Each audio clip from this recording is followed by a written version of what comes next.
I always said from the very beginning, it shouldn't have happened. It did, and I want to make sure it never happens again. What happened that day? I was the charge nurse in the burn trauma ICU at our hospital at the University of Utah.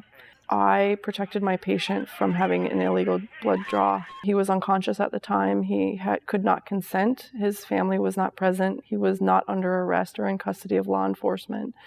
And the police officers did not have a warrant. I was arrested because of my unwillingness to provide or break those rules.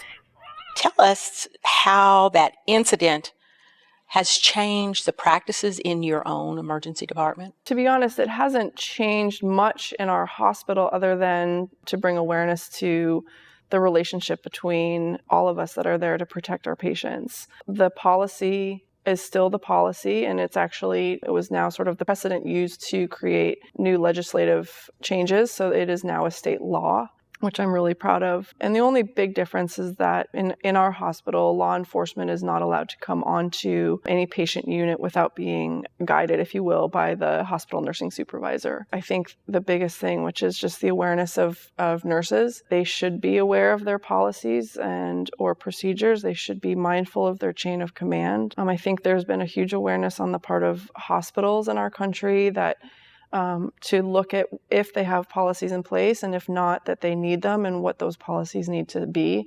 And I think it's also put a spotlight on our other, our peace officers, our law enforcement, and what the relationship is and or should be between, medical providers and law enforcement, with the goal of trying to provide care and safety to the people that are in need of our care and safety. Certainly, this incident wasn't the first incident of its kind, but I think it was the first incident that was seen.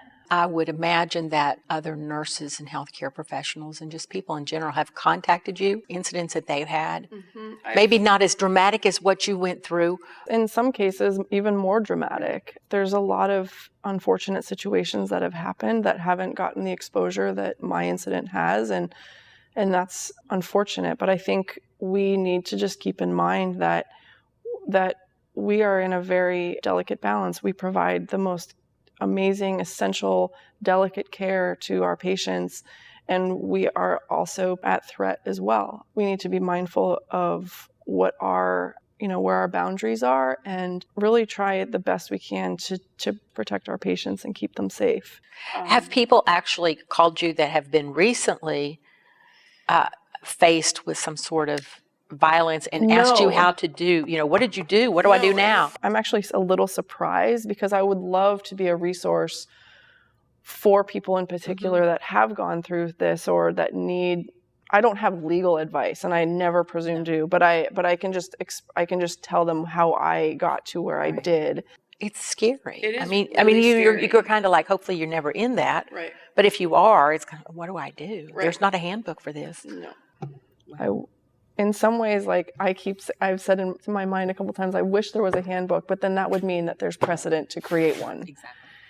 And so that's a double-edged sword, right? I don't want there to ever have to be a handbook for any of this, but we know that it happens. Have anybody asked you to talk to their state legislators? Not yet. I would love to. I think it's certainly worthwhile. A number of states who already have, I think, legal precedent where, it's a felony to assault a nurse if it's done by a patient or their family member. It's just a delicate balance. And so we need to figure out what is needed. I mean, certainly we don't need to over-regulate, but I also want to make sure that there's appropriate things in place so that any nurse is not ever at risk of choosing to decide between their patient and their license and their professionalism and their hospital do's and don'ts. That shouldn't be a decision in real time. We should be able to know what's right and wrong and act on that instinctively. So you are doing a session here at NTI tomorrow. Tell us just a little bit about that. So I'm on a panel discussion with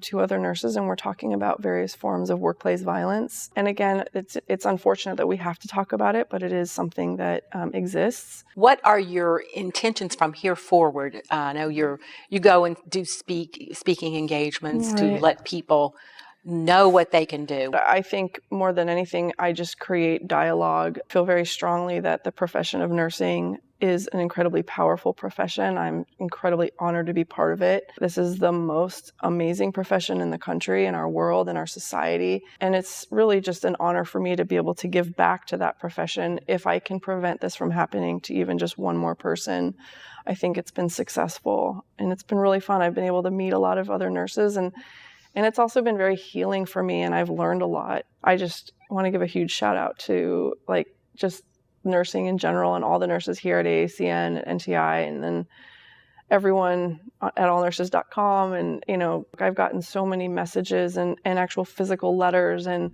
nurses are pretty awesome. They are.